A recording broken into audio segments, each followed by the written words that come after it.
다윗은 자신의 어떤 정치적인 수단을 쓰고 자신의 방법을 사용하면서 지금 이스라엘 왕국을 다시 하나 되게 하려고 했지만 사실 그의 방법은 다 실패로 돌아가고 있습니다. 그럼에도 불구하고 나라가 점차 안정을 찾아갑니다. 그 이유는 무엇 때문이라고 했죠? 하나님께서 다윗에게 약속하신 그 약속을 하나님이 신실하게 지켜가시기 때문에 그렇게 된 것이지, 다윗이 열심히 했다거나 다윗이 성실했다거나 다윗이 머리가 좋았다거나 다윗이 수단이 좋았다거나 이런 것과는 전혀 상관이 없었습니다. 다윗은 지금 남과 북을 하나로 만드는 데 실패하고 오히려 남과 북은 크게 갈라져 버렸습니다. 감정도 상해버렸습니다. 그러면서 그렇게 감정이 상한 틈을 타서 누가 반란의 소리를 외쳤냐면 세바라고 하는 인물이었습니다. 세바가 다윗이 지금 유다의 주도하에 왕국으로 입성을 하는데, 그렇게 되면 우리는 정치적 주도권이 없다, 우리가 굳이 다윗을 왕으로 섬길 이유가 없다, 우리 다 돌아가자. 이게 결국 뭐냐면 우리만의 왕을 따로 세우자, 이 얘기와 마찬가지예요. 그런데 이런 세바의 소리를 듣고 북쪽의 10지파의 사람들이 다 그냥 돌아가는데 남유다의 이 사람들은 그들을 붙잡거나 설득하거나 회유하려고 하지 않고 그냥 다윗만 모시고 예루살렘으로 가버렸어요.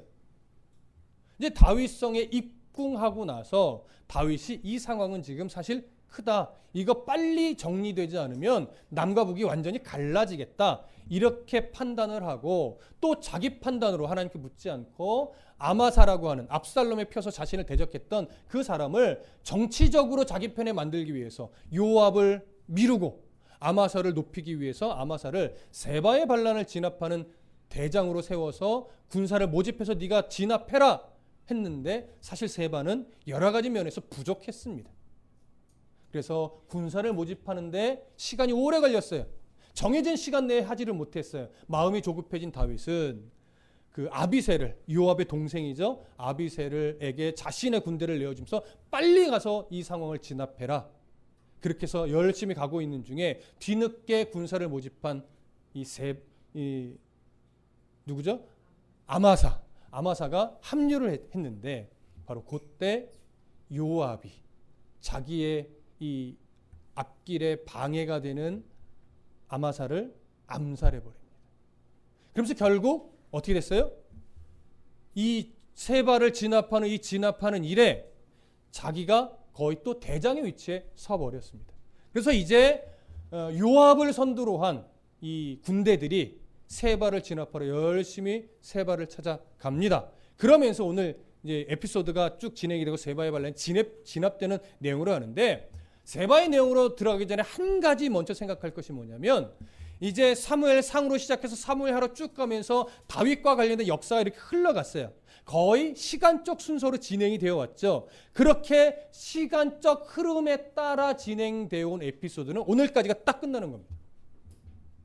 그 다음에 다음 주부터 살펴볼 21장 이후에 한 4장 정도의 내용은 역사적 시간 순서에 따라 그 다음에 일어나는 일이 아니라 다윗의 에피소드 중에서, 사건들 중에서 이제 미처 꺼내놓지 못했던 이야기들을 어느 시점인지는 모르지만 과거에 있었던 일을 끄집어 오면서 다윗의 이야기의 중요한 교훈으로서 지금 제시를 하는 거예요. 그러니까 역사적 순서로는, 사무엘 상하를 흘러가는 역사적 순서로는 이 사건이 마지막 사건이에요.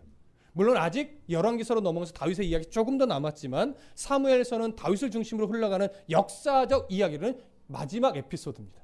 자, 무슨 말씀 이해되시죠? 자, 그러면 14절부터 15절을 함께 읽겠습니다. 14절 15절 시작. 세바가 이스라엘 모든 지파 가운데 두루 다녀서 아벨과 벤마아가와 베림 온 땅에 이르니 그 무리도 다 모여 그를 따르더라. 이에 그들이 벤마아가 아벨로 가서 세바를 애우고 그 성읍을 향한 지역 언덕 위에 토성을 쌓고 요압과 함께한 모든 백성이 성벽을 쳐서 헐고자 하더니, 자, 세바가요 그렇게 이제 우리 다 돌아가자라고 북이스라엘 10지파들을 선동하고 나서 자신도 이제 다 돌아갈 때 자신도 북쪽으로 올라가는데 오늘 14절에 이렇게 설명합니다. 세바가 이스라엘 모든 지파 가운데 두루 다니면서 아벨과 벳마가와 베림 온 땅에 이르렀대요. 자, 그러면 세바가 북쪽의 온 지파의 땅을 막 두루 다니면서 뭘 했을까요? 저번 시간에 잠깐 언급했죠. 그 지역의 어떤 장로급에 해당되는 사람들을 만나서 이 상황을 다 설명하고 지금 빨리 우리도 왕을 세워야 된다라고 하면서 누구를 살며시 앞세웠을까요? 자기 자신을 앞세우죠. 그래서 북이스라엘 10지파의 왕이 자신이 되기 위한 이 선동을 쭉 해나가는 겁니다. 그러다 보니까 어떤 사람은 안 돼라고 하는 반응도 있겠지만 대부분은 다윗의 정치를 그리 좋아하지 않는 편에 서 있었기 때문에 어느 정도는 동조를 하고 있었던 것 같아요. 그러니까 이 세바가 자기를 따르는 일부 몇 사람과 쭉 선동하며 다닐 때 점차 이 무리에 속하는 사람들이 늘어날까요? 줄어들까요?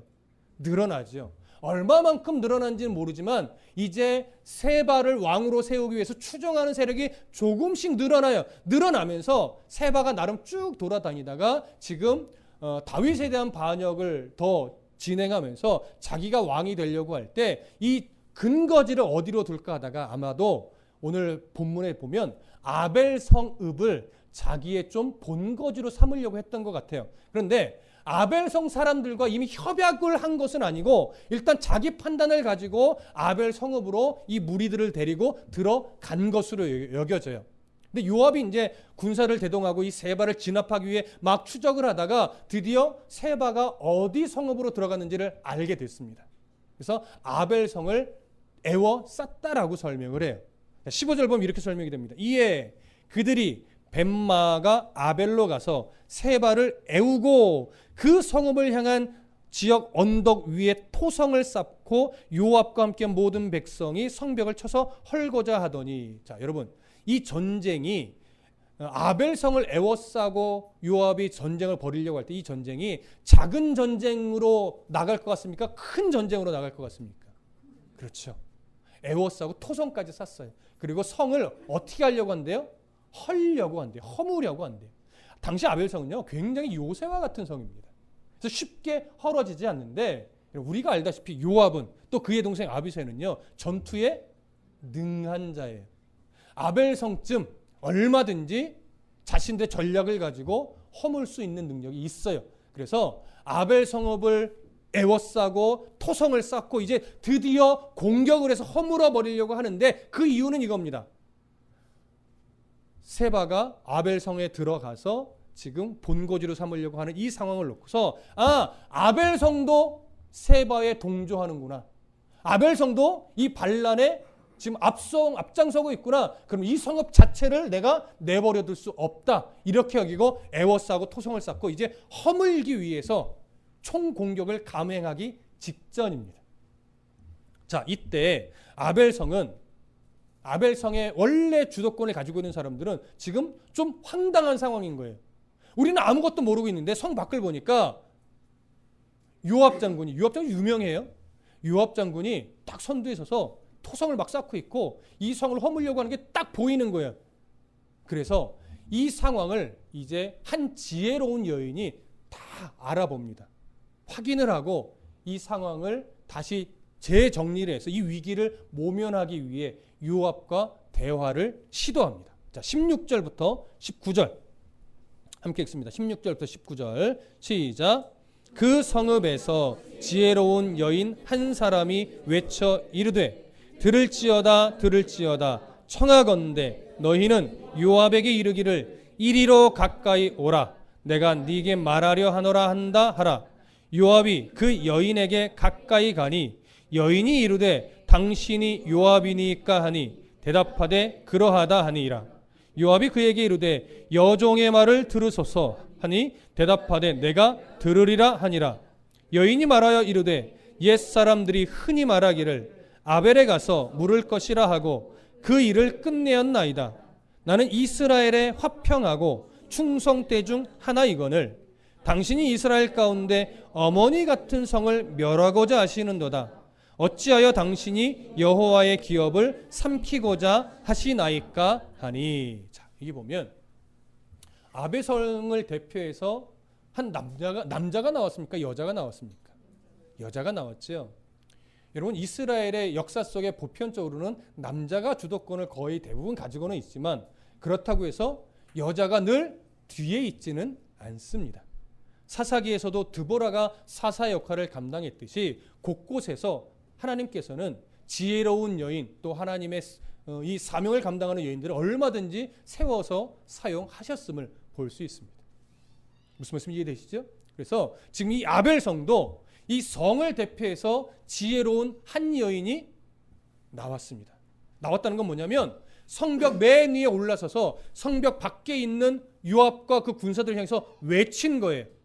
자, 그러면서 요압 장군을 나와 만나게 해달라. 요압 장군이 나와서 당신이 요압입니까? 그랬더니 아주 겸손하게 여종의 말을 들으시옵소서. 이 얘기는 뭐냐면 지금 전쟁을 벌이러 가시는데 잠깐 그 마음을 멈추고 내 이야기를 좀 들어보십시오. 이 얘기를 합니다. 그러면서 요압이 그럼 말해보라 했더니 이제 이 여인이 이렇게 말하는 겁니다. 18절 여인이 말하여 이르되 옛 사람들이 흔히 말하기를 아벨에게 가서 물을 것이라 하고 그 일을 끝내었나이다 이렇게 얘기합니다. 이 말은요 어떤 의미냐면 옛적부터 아벨성은 지혜자로 유명했습니다. 그래서 많은 이스라엘 사람들이 어떤 어려움을 겪고 판단하기 어려운 상황이 생겼을 때면 항상 아벨성에 있는 지혜자를 찾아와서 문제를 이야기하고 그 지혜자는 그 이야기를 듣고 언제든지 문제를 다 해결해 주었습니다. 근데 그 해결의 기준이 자신의 지혜가 아니라 누구의 지혜일까요? 하나님의 지혜예요. 그래서 하나님의 지혜가 이 성 안에 늘 가득했기 때문에 많은 사람들이 아벨성으로 와서 모든 문제를 해결하고 돌아가는 그렇게 존귀한 성읍으로 많은 사람들이 일컬어져 있습니다. 그래서 18절 이 표현은요. 그 당시 곳곳에서 격언처럼 사용되던 표현이에요. 아벨성에 가서 물어 그러면 해결돼. 이런 식의 이해가 편만하게 있었다라고 하는 이야기예요. 그래서 이 이전부터 아벨성이 얼마만큼 하나님이 주신 지혜가 가득한 성이었는지를 이야기한 다음에 이 이야기는 요압도 안다는 얘기일까요? 모른다는 얘기일까요? 요압도 충분히 알고 있죠. 그래서 당신도 아시는 것처럼 이 아벨성은 늘 이래 왔습니다. 이야기하고 나서 19절 보니까 이 나는이라는 것은 아벨성을 대표하는 나입니다. 그 여인 한 사람만을 말하는 것이 아니라 자 아벨성은 이스라엘의 화평하고 충성된 자 중 하나이거늘 당신이 이스라엘 가운데 어머니 같은 성을 멸하고자 하시는도다. 어찌하여 당신이 여호와의 기업을 삼키고자 하십니까? 무슨 말입니까? 아벨성은 예전부터 지금까지 한 번도 이스라엘 왕 앞에 반역의 마음을 품은 적이 없습니다. 언제나 충성스러운 성읍이었고 지혜가 가득한 성읍이고 많은 사람의 어려움을 해결해주는 그런 지혜의 성읍으로서 이스라엘 온 땅 중에 존귀하게 여김받는 성인데 당신이 아무 이유 없이 이 성을 멸하신다는 것은 여호와의 그 귀한 기업 하나를 함부로 허물어 버리는 겁니다. 왜 그러십니까? 여러분 이 말이 논리적으로 맞을까요? 틀릴까요? 맞죠. 놀라운 것은요. 최근 이 성경에 나오는 이 시대 이 상황의 전후를 볼 때 오랜만에 하나님의 뜻을 근거로 하여 외쳐지는 소리예요. 하나님의 뜻이 이렇고 하나님이 이렇게 역사하시는데 왜 하나님이 역사하고 함께 하시는 이 기업을 함부로 허물려고 합니까? 라고 하면서 하나님의 뜻을 드러내는 오랜만에 하나님의 뜻을 드러내는 표현이에요. 자, 이 이야기를 듣자 요압이 자신이 생각했던 이 생각을 빨리 내려놓고 마치 당황해하면서 나는 그런 생각을 한 적이 없습니다. 이렇게 반응을 하는 거예요. 자, 어디를 보시냐면 20절부터 22절을 봅니다. 함께 읽습니다. 시작. 요압이 대답하여 이르되 결단코 그렇지 아니하다. 삼키거나 멸하려 함이 아니니 그 일이 그러한 것이 아니니라. 에브라임 산지 사람 비그리의 아들 그의 이름을 세바라 하는 자가 손을 들어 왕 다윗을 대적하였나니 너희가 그만 내주면 내가 이 성벽에서 떠나가리라 하니라. 여인이 요압에게 이르되 그의 머리를 성벽에서 당신에게 내어 던지리이다 하고 이에 여인이 그의 지혜를 가지고 모든 백성에게 나아가매 그들이 비그리의 아들 세바의 머리를 베어 요압에게 던지니라. 이에 요압이 나팔을 불매 무리가 흩어져 성읍에서 물러나 각기 장막으로 돌아가고 요압은 예루살렘으로 돌아와 왕에게 나아가니라. 요압이 좀 당황했던 것 같습니다. 신앙적으로 말씀적으로 맞는 말을 했거든요. 그래서 자기가 경솔했다는 것을 빨리 깨닫고 절대 그렇지 않습니다. 제가 허무려고 하는 것이 아닙니다라고 이제 말을 딱 바꾼 다음에 지금 세바가 다윗 왕을 상대로 반역을 저질러서 그의 반역을 진압하러 왔을 뿐이니 그만 내준다면 우리가 아무 짓도 하지 않고 돌아가겠습니다. 이렇게 말을 해요. 이 지혜로운 여인이 그렇다면 제가 이 세바의 머리를 내어주겠습니다. 성 밖으로 당신에게 던져드리겠습니다. 이렇게 말해요. 여러분 사실 되게 잔인한 내용이에요. 여러분들 너무나 동화를 읽듯이 지금 이렇게 온유한 표정으로 보고 있는데 이게 굉장히 잔인한 장면이에요. 머리를 잘라서 당신한테 던져주겠대요. 근데 왜 이렇게 평안하게 보시는지 저는 이해가 잘 안 돼요. 이 무서운 장면을. 그래서 그렇게 이야기를 하고 이 여인이 지혜를 가지고 무리들에게 갑니다. 그런데 보세요. 세바가 성 안으로 들어온 이유를 처음에는 이들이 몰랐다고 말씀드렸어요. 근데 세바 혼자 온 것이 아니라 자신을 따르는 무리들과 함께 들어갔어요. 몇 명인지 모르지만 엄청나게 많지도 않지만 엄청나게 적은 숫자도 아니란 말이에요. 어느 정도의 숫자가 함께 들어갔는데 그러면 이 지혜로운 여인 한 사람이 이제 무리들 가운데 가서 자기 성 사람들은 자기가 설득할 수 있죠. 근데 세바를 따라온 무리들은 어떻게 설득했을까요? 설득이 된 것 같아요? 설득이 안 된 것 같아요? 본문을 보면 그 무리들과 어떤 충돌이 일어났다라고는 표현이 있어요? 없어요? 없어요.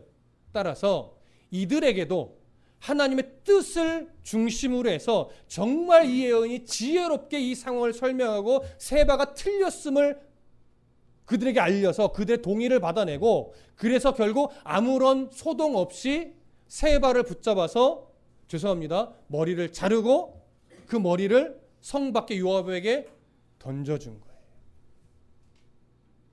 자, 너무나 자연스럽게 이 상황이 지금 이 반란이 진압이 됐나요? 안 됐나요? 진압이 됐습니다. 자, 그렇게 설득이 되고 진압이 되자 요압을 따라왔던 모든 군사들은 이제 제각기 자기의 장막으로 다 돌아갔습니다. 왜냐하면 세바가 죽음으로 말미암아 모든 반란이 이제 끝이 났기 때문에. 그리고 요압은 이 세바의 머리를 들고 예루살렘으로 가서 다윗에게 나아간 거예요.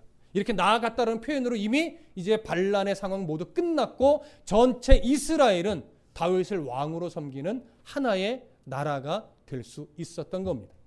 자, 그러면서 이제 마지막 23절부터 26절을 읽겠습니다. 23절부터 26절 시작.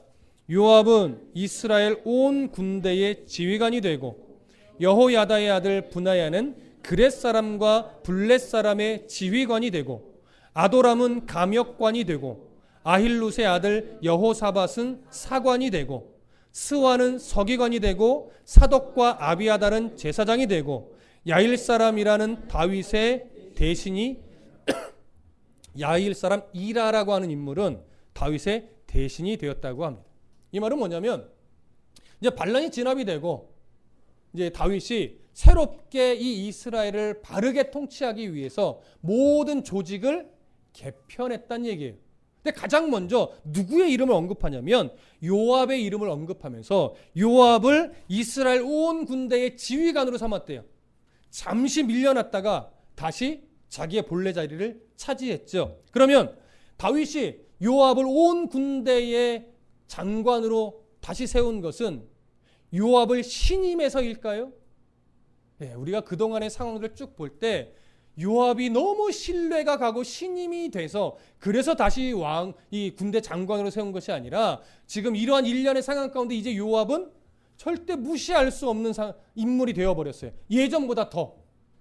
그러니까 견제의 대상이긴 하면서도 무시할 수 없고 이를 지금 장군으로 세우지 않았다가는 어떤 일이 벌어질지 사실 위험한 상황입니다.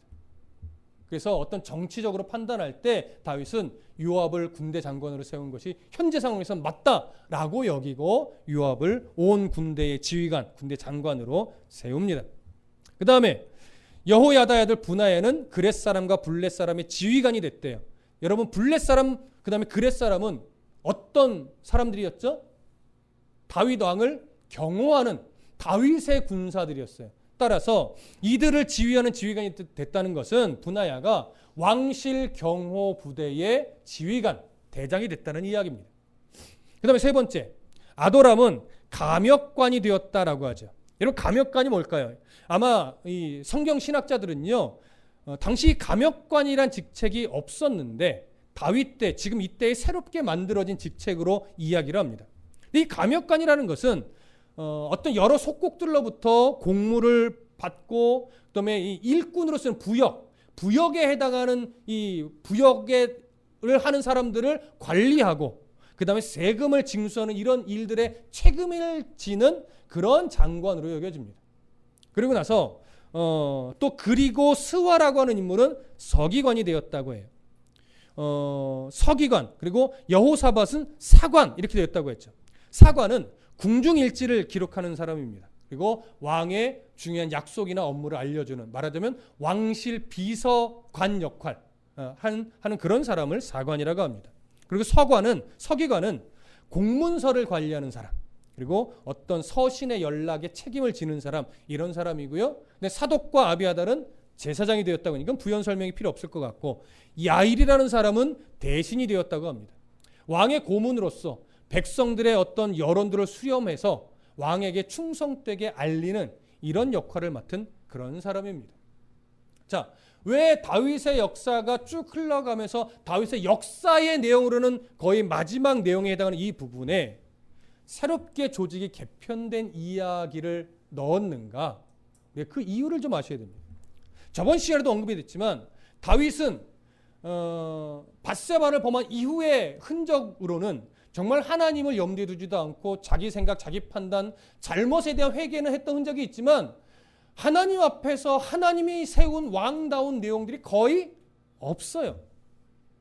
그래서 압살롬의 반역으로 인해서 도망갈 때는 하나님을 또 잠시 기억하는 듯 했지만 압살롬이 죽고 다시 왕권을 회복하는 과정에서는 하나님의 뜻을 구하지 않고 자기의 정치적 수단, 자기 방법, 자기가 어떻게 하면 이득이 되나, 이런 것들이 기준이 계속 상황들을 이끌어왔어요. 그러나 어느 하나도 다윗이 원하는 대로 상황이 되어지지 않았습니다. 다 어그러졌고, 자기가 등용할 사람은 또 암살당했고, 반란이 막 일어나고, 남과 북이 오히려 분열이 되어 갈라지고, 그래서 어느 것 하나 다윗이 원하던 대로 되지 않았는데, 이 정도면 다윗이 모든 신임을 잃고 어찌 보면 왕의 자격에서 박탈돼서 쫓겨나고 다윗의 신세가 참 엉망진창이 되어야 하는 것이 자연스럽게 이어질 상황처럼 여겨지는데 오히려 상황이 더 잘 정리가 돼요. 오히려 다윗의 왕권이 튼튼해져요. 이스라엘이 분열되지 않고 자연스럽게 하나가 돼요. 그러면서 지금은 뭐예요? 조직까지 새롭게 개편이 돼요. 다윗을 대적하는 사람이 있어요, 없어요? 없어요. 자, 다윗이 잘해서입니까? 아니죠. 하나님께서 다윗을 포기하지 않고 그의 모든 역사에 하나님이 원하시는 대로 주관해 내신 흔적입니다. 다윗이 하나님을 찾고 있지 않지만 하나님은 다윗을 붙잡고 놔주지 않았습니다. 이렇게 사람은 실수할 수 있고 사람은 연약하지만 하나님이 그 사람에게 뜻을 두시면 하나님은 그 사람의 모든 역사를 하나님 원하시는 대로 다 이끌어 내시는 하나님입니다.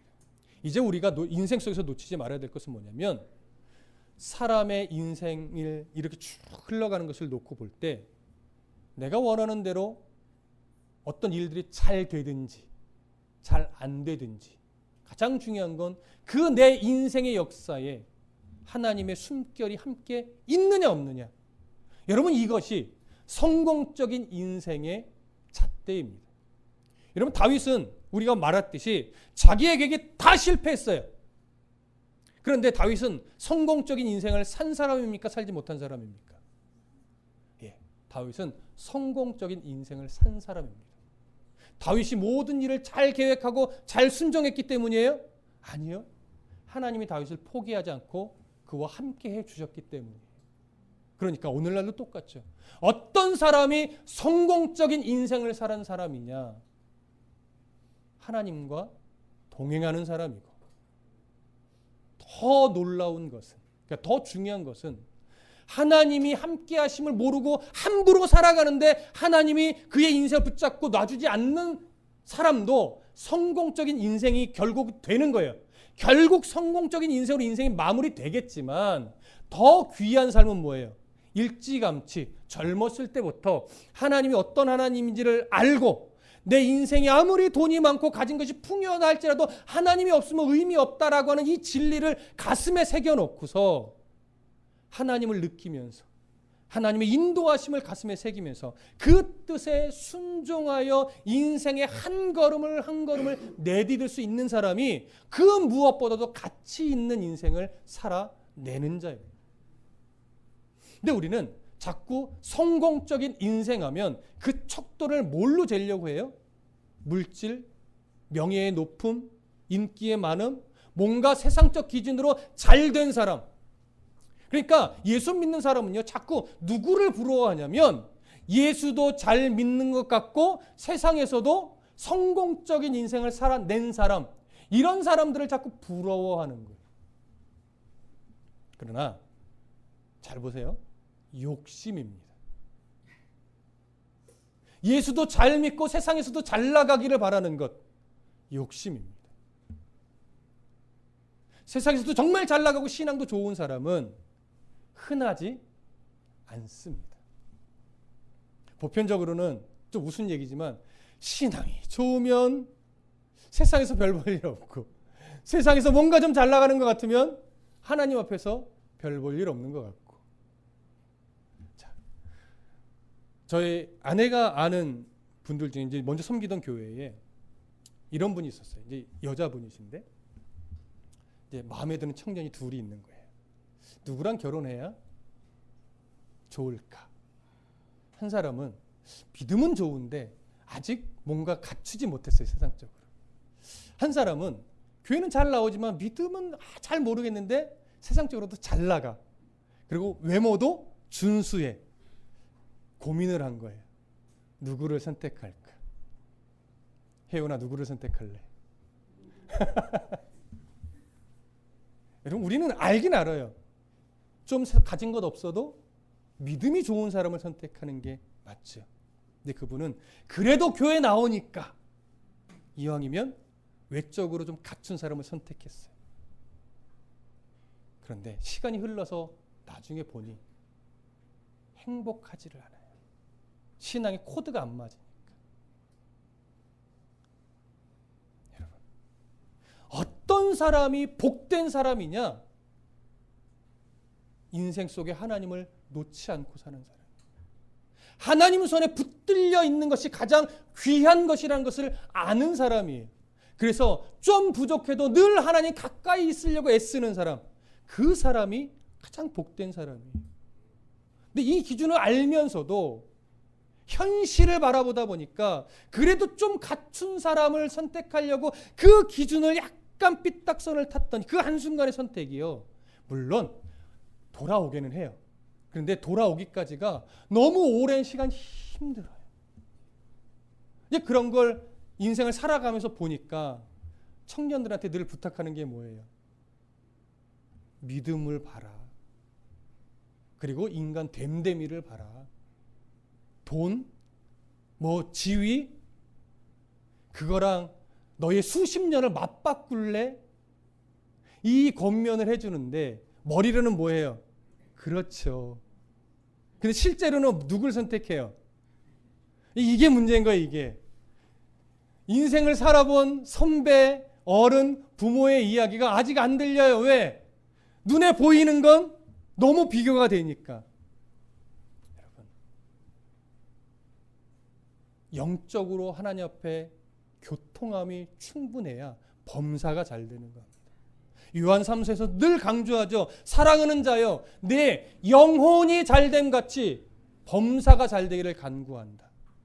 여러분, 이 영적 질서는요, 변하지 않습니다. 내 영이 하나님과의 교통함을 잃어버리지 않는 한 너의 범사는 잘 돼요. 이 범사를 기복으로 생각하지 마십시오. 하나님이 그 인생을 붙잡고 끌어가 주시니까 하나님이 원하시는 대로 풀려간다는 얘기예요. 나의 교만 꺾고 또 나의 겸손을 높여주면서 나의 인생이 무가치한 인생이 아니라 하나님이 인정하는 인생으로 가게 되어 있어요. 그게 얼마나 복된 인생이에요. 그러니 영이 잘 돼야 그 영이 잘 되는 것처럼 범사도 잘 되는 거예요. 영이 잘 된다는 게 뭡니까? 하나님을 아는 거예요. 하나님으로 내가 깊어지는 거예요. 그렇게 하나님의 뜻을 알고 하나님으로 깊어져야 범사가 하나님 뜻 가운데서 세워지죠. 그래야 복된 인생이 되죠. 많이 가지면 뭐 하겠으며 높은 자리에 올라가면 뭐 하겠어요. 하나님이 인정하지 않는 길인데. 그러니까 사람이 자기 길을 계획할지라도 그 걸음을 인도하시는 분이 하나님이라는 사실을 인정한다면 내 노력을 해요.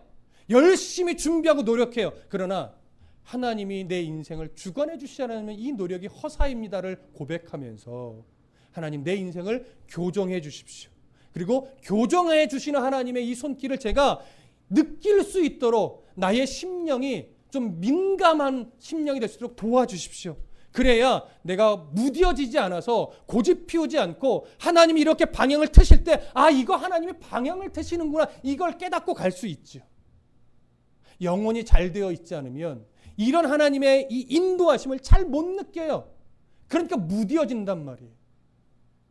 지금 보십시오. 다윗은요 무뎌질 대로 무뎌져 있어요. 근데 감사한 거는 이런 다윗을 포기하지 않고 하나님이 계속 끌고 가는데 아직 다윗은요 하나님이 이렇게 자기의 이 어리석음을 하나님께서 꾸역꾸역 붙잡고 하나님께서 교통정리해주고 있다는 사실을 아직 못 느껴요. 이게 안타까운 거예요. 영적으로 둔해져서 그래요. 하지만 하나님은 포기하지 않는다는 건 결국 끝내 그의 인생의 마지막 타임에서는 이런 하나님을 느끼고 고백하는 인생으로 바뀌어지죠. 그래서 여러분 예전엔 전 다윗이 참 부러웠는데 다윗에 대해서 알고 나서 보니까 다윗이 별로 안 부러워요. 에이 바보 같은 다윗 이렇게 말이 나올 때가 종종 있어요. 그의 신앙을 무시하는 건 아니지만 여러분이 다윗보다 훨씬 위대합니다. 왜요? 다윗보다 더 일찍 하나님의 뜻을 깨닫고 하나님 앞에서 어그러지지 않으려고 몸부림치는 인생이잖아요. 다윗보다 믿음이 좋습니다. 감히 말씀드릴 수 있습니다. 하지만 다윗을 높이신 이가 누구예요? 하나님이에요. 그래서 우리가 다윗을 함부로 무시하면 안 되는 거예요. 다윗을 무시하는 건 다윗을 높여내신 하나님을 무시하는 것과 똑같기 때문에 그래서 우리가 이런 다윗을 무시할 수는 없지만 이런 다윗을 부러워하지 마십시오. 오히려 부러워할 건 이겁니다. 다윗을 포기하지 않고 끝내 다윗에게 만드셨던 하나님 그 손길을 제게도 허락하셔서 다윗보다 더 일찍 하나님을 느끼고 다윗보다 더 하나님의 인도하심에 민감하게 반응하면서 다윗보다 더 일찍 삶을 하나님께 바르게 내어드리는 성도가 되게 해주십시오. 이걸 기도하는 거죠. 그러니 이제 다윗을 부러워할 필요가 있어요? 없어요? 없어요. 다윗과 함께 하셨던 하나님을 더 사모하시고 다윗보다 더 영적으로 민감한 성도가 되셔서 나의 인생이 아무리 내가 잘 준비해도 하나님이 내 걸음을 인도해 주시지 않으면 의미 없고 가치 없는 인생이 되니 내가 비록 좀 가난하고 비록 뭐 내세울 곳 없다 할지라도 늘 하나님 손에 붙들린 참 가치 있고 의미 있는 그래서 세상 가운데 예수 그리스도를 잘 드러내 보일 수 있는 그런 성도의 삶이 되게 해달라고 여러분 끊임없이 간구하시고 또 그런 삶이 진짜 여러분들의 현실 속에서 되어지도록 노력해내시기를 간절히 부탁드립니다.